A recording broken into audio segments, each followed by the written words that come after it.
Alright, what's up, gang? It's your boy, old boy Kev here, back at it again with another video.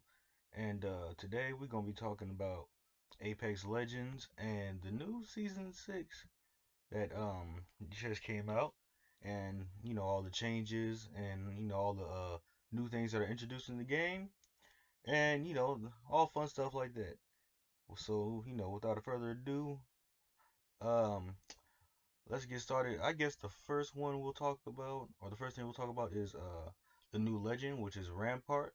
And I'm looking at the patch notes here. So Ramier Parquet, hope I said that right, is a 21-year-old British Indian blue-collar private business owner who just needs a big gun and a pet backpack full of scrap metal to get in by dangerous Wild West world of the Outlands. Okay, well, all right then. Let's see. Her passive is modded loader. Rampart has increased magazine capacity and faster reloads when using LMGs and miniguns. That's going to be nasty. Modeled loader also increases the amount of shots before overheating occurs and improves cooling when using the L Star. Ooh, I'm not gonna lie. And I think the L Star got a buff because the recoil is not as bad as it usually is too. So that's going to be something to look out for. All right. Her tactical ability, amped cover. Rampart builds a crouch cover wall which deploys full cover amped wall that blocks incoming shots, amps outgoing shots. A max of 5 amp walls can be deployed at one time. Okay, so that's kind of like it's like an item ability, kind of like caustic and well, it's more resemblant to what's her face? Shit. I know the little electrical girl, the one everybody keeps, fanboy or girling over. I'm gonna think of her name. But I'm gonna save that for later. All right. Her ultimate is emplaced minigun Sheila. Rampart places a mounted machine gun that anyone can use with a high ammo capacity and a long reload time. A max of 3 miniguns can be deployed at a time. At what? I thought oh shit. Yo, okay. I thought you could only have one down at a time, but apparently she can place three. Did not know that. Uh, okay. And on to the new weapon, the Volt SMG. I have a little bit of gameplay on this. I'm gonna put it on this video. It's really good. I'd say it resembles the R301 in a way, cause it shoots slow, but it has a steady fire rate, and I kind of like it. I like the recoil pattern.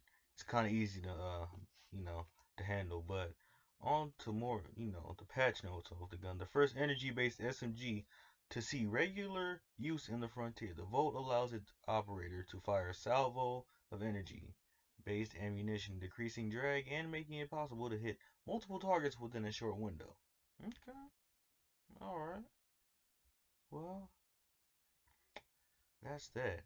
On to the crafting system. Okay. We all know the RNG gods are not always in your favor. With season 6, we are introducing a crafting system. Find materials throughout the map via loot bins or material stations, then take these to a replicator. Okay. In the replicator, you'll find 8 different pieces of loot that you can craft. If you have enough materials, some of this loot rotates on a weekly or daily basis, but you'll always be able to see what's currently craftable in the game mode selector or the map screen. And you know what? I saw that too, and I like that there's like a targeted crafting, like a targeted item for crafting. Although I'd say it feels a little bit limited because you only get to craft, a certain amount. Like, I guess when, like, my expectation for the crafting system when they introduced it, I thought it'd be like, if you had like, a certain amount of materials, you could craft any gun in the game, and that's simply just not what they have here. And that's just a personal opinion. I don't really think it's bad for the game. I just think right now it's a little limited. Hopefully they'll at least add a few more things that'll be craftable. But for right now, I mean, I guess it's in a good place. It could definitely be better, but it's new, so they could work on that. All right, next on to the armor. Alright, with Season 6, we're introducing some big changes to the way armor works in game. First off, all armor in game is Evo armor except the gold armor. Okay. When you find a white, blue, or purple armor on the ground, it's pre-leveled Evo armor. It can be picked up like normal and continue to be evolved. Red armor is not in the ground loot and can only be achieved through evolving. Okay. Gold armor is not part of the Evo armor track and is only found in rare locations as usual. Okay. Another interesting change is that players spawn with level 0 Evo armor. If you get in gunfights right away and do enough damage, you will automatically level up into a white armor, and you can continue to take that all the way to the red. Oh, okay. See, I didn't know that, cause I played like at least 5 to 6 games after the season came out, and I'm releasing this video kind of late, cause I had some hiccups and I had to get some new things to help with my new channel. But now, well, we don't worry about that right now. But when I was playing, I didn't. Maybe I wasn't thinking about it, but I didn't realize that you start off with armor and you could upgrade it. Like when you jump out the ship and land on the ground, you automatically have armor on. I didn't know that because it didn't show that. But I guess if you shoot or if you do enough damage, you go from white and then so on all the way up to red. But I did notice that there are different rarities of Evo armor on the ground now. So you could find a purple Evo armor that hasn't been used by anybody, and you could pick it up and upgrade it to red. So I think that's a good thing. That's a good change, and it's something to play around with. Hopefully, it's not too it's just hindering to gameplay. But from what I've seen, it's not really that bad. So okay. Alright, and on to the new damage requirements for Evo armor. Okay. So damage to white armor, so I guess from no armor to white armor would be 50 damage.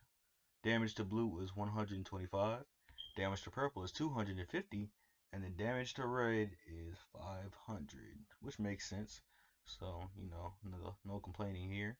And I found that, when you have upgrading to red isn't really that bad. Usually if you're in a decent amount of gunfights, you usually get to red like uh either late, like slightly late game or like mid game. That's just me. I don't know. But okay, so the new quest.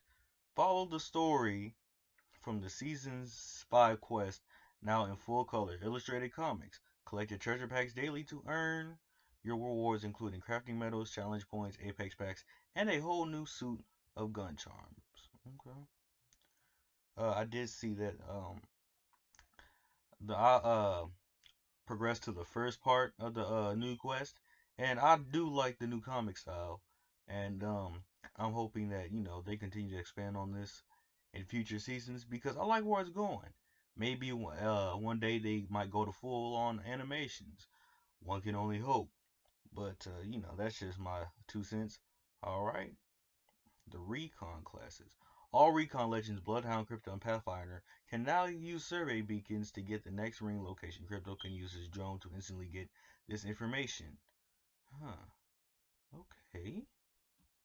Crypto, I don't wonder what that means instantly. Can he just can he take his drone to the pole, or does it just do it by itself? I don't know. I'm gonna have to look at that in game. Alright. Okay, skip all the way over this. Alright, that's just talking about the abilities. Okay, so these are all buffs and alright. I'm gonna go over this in another the rest of these in another video because I don't have all the time in the world to go over all that. But basically the rest of this is just talking about different ability changes over a lot of legends. They've changed Pathfinder, Bloodhound, Crypto, Revenant, and Octane, Lobo, Bangalore, Watson. They changed a lot of them. That's what I was Watson. Uh what's her name? Rampart's abilities is similar to Watson in a way. That's what I was trying to get at. And last but not least, they also added extended energy mags and turbocharger. So that's gonna be nice. That is gonna be nice. I can't wait to see how the turbocharger does in game. And I think the devotion is back, and I think they vaulted the R99. So if I can find some gameplay on that, I'll definitely post that on here. But that's the changes. I like what the season. I like the overall changes of the season. It could be better content wise, but with everything going on in the world, I can't really put that much of a burden on the developers of Apex. I can't think of their name right now, but they know who they are. So with that being said, I'll give it a solid 8. It's decent. It's a really good season. Um, I was kind of looking forward to Ash being the new legend though. That's just my opinion.